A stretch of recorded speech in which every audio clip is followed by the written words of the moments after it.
Dalam Bapa dan Putra dan Roh Kudus. Amin. Bapa di surga, kami ucap syukur dan terima kasih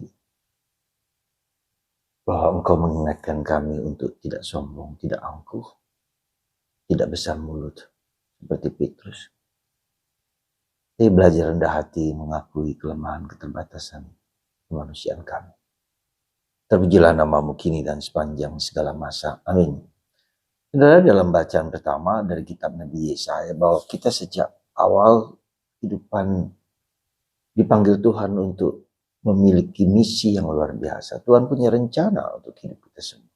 Sekali lagi, Tuhan punya rencana atas hidup kita semua. Rencana kebaikan, rencana untuk menjadi lumen gentium, menjadi terang bangsa-bangsa. Untuk Anda, untuk saya, setiap dari kita. Tapi kita tahu bahwa perjalanan hidup kita tidak selalu mulus. Dalam perjalanan kita bisa menyimpang, dalam perjalanan kita bisa menjadi pengkhianat, dalam perjalanan kita menjadi tidak setia, dalam perjalanan kita menjadi hancur. Bisa jadi dan banyak hal-hal terjadi dalam diri manusia. Tapi kita diingatkan, sejak awal Tuhan mengendaki kita menjadi terang bangsa-bangsa, menjadi sumber kebaikan bagi siapapun, apapun. Itulah, saudaraku terkasih, panggilan kita semua. Dan ini harus kita sadari sungguh-sungguh. Karena itulah. Tetapi kita tahu perjalanan itu tidak selalu mulus. Kita bisa berdosa, kita bisa gagal, kita bisa hancur, bisa. Dan Tuhan tetap sekali lagi, tetap menghendaki supaya kita kembali. Tuhan bisa mengubah Petrus yang besar mulut itu. Kita bisa mengubah Petrus yang mengkhianat Yesus juga. Tetapi dia kemudian diingatkan, ya kembali dapat kokokan ayam. Itulah dia diingatkan untuk setia kembali kepada apa yang telah ia lihat dengan mata sendiri. Akan Yesus, akan pengalaman akan Yesus. Kita juga bisa begitu. Maka saudaraku terkasih, mari kita melihat titik-titik di mana Tuhan mengingatkan kita untuk kembali untuk kembali kepada Yesus, untuk kembali kepada Sang Juru Selamat, Sang Penebus, Sang Pembebas. Ya. Saudara, itulah panggilan kita. Ketika kita berdosa pun Tuhan datang justru ketika kita berdosa.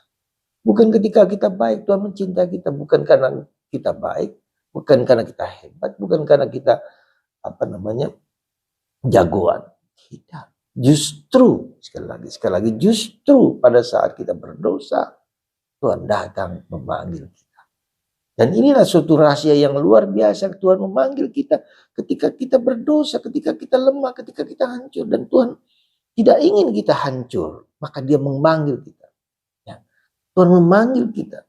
Seperti anak yang hilang itu. Ya. Ketika dia sadar akan situasi batinnya, dia lari kepada Bapa, dia datang kepada Bapa, dia menyembah kepada Bapa. Apakah dia dimarahi? Apakah dia dihina? Apakah dia diejek? Tidak. Justru Bapa juga melari, mencari Yesus, mencari anak yang hilang. Itulah kita.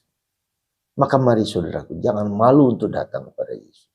Jangan pernah mengatakan dan jangan pernah godaan iblis mengatakan, Tuhan hanya memanggilku ketika aku mau berdosa, aku mau bertobat. Tidak. Ketika Anda berdosa, ketika Anda main judi, ketika Anda hancur, ketika Anda minum tuak sampai mabuk, ketika Anda memukul istri, memukul anak-anak, menghancurkan, di situ titik Tuhan datang memanggil Anda. Sekali lagi kita ingat akan kata-kata Yesus. Allah datang pada waktu kita sedang dalam keadaan yang sulit. Ada waktu kita dalam keadaan yang berdosa. Tuhan datang saat kita berdosa untuk membebaskan kita, menyelamatkan kita. Menjadi Katolik, menjadi Kristen bukanlah yang sulit. Tuhan telah melakukan langkah demi langkah apapun yang Ia lakukan untuk kita manusia. Itulah Tuhan kita. Langkah kita hanya satu langkah kita. Tuhan telah menggedor pintu hati kita. Dor. Tetapi handle-nya hanya ada di dalam. Tuhan melakukan segala langkah, perbuatan, apapun yang Tuhan telah lakukan bagi kita. Dan kita hanya diminta untuk membuka pintu hati kita. Izinkan Tuhan datang membuka hati kita masing-masing. Tuhan hanya minta satu langkah dari kita semua. Bukalah hatimu. Datanglah kepada Yesus. Biarkan dia untuk masuk, mengisi tabung hati kita sesuai dengan firman Tuhan, sesuai dengan kebaikan Tuhan, sesuai dengan rahmat yang Tuhan berikan. Masuk. Hanya yang baik yang boleh masuk dalam botol hidup kita. Tutup botol itu kita buka, kita izinkan yang baik masuk dan mengubah seluruh diri kita sesuai dengan sabda Allah, sesuai dengan kebaikan Allah. Itulah saudara yang kita minta. Jangan seperti Yudas Iskariot sebetulnya. Ya, Yudas Iskariot melihat semua peristiwa dengan mata pandang, tetapi dia punya mindsetnya sendiri. Dia punya mindsetnya sendiri.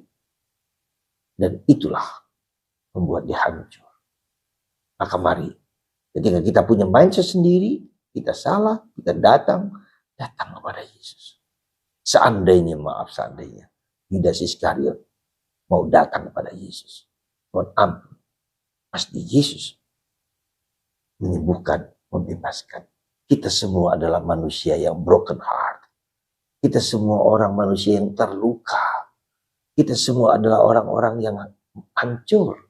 Kita semua adalah orang-orang berdosa. Tapi di saat seperti itu, bukalah pintu hati kita untuk Yesus. Datang pada Yesus. Bersujud pada Yesus.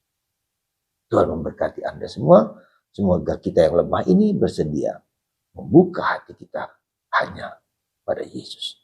Anda, saya, kita semua orang berdosa. Buka hati kita untuk Yesus. Izinkan Yesus masuk dalam hati kita. Semoga Tuhan memberkati Anda semua. Bapa, Putra,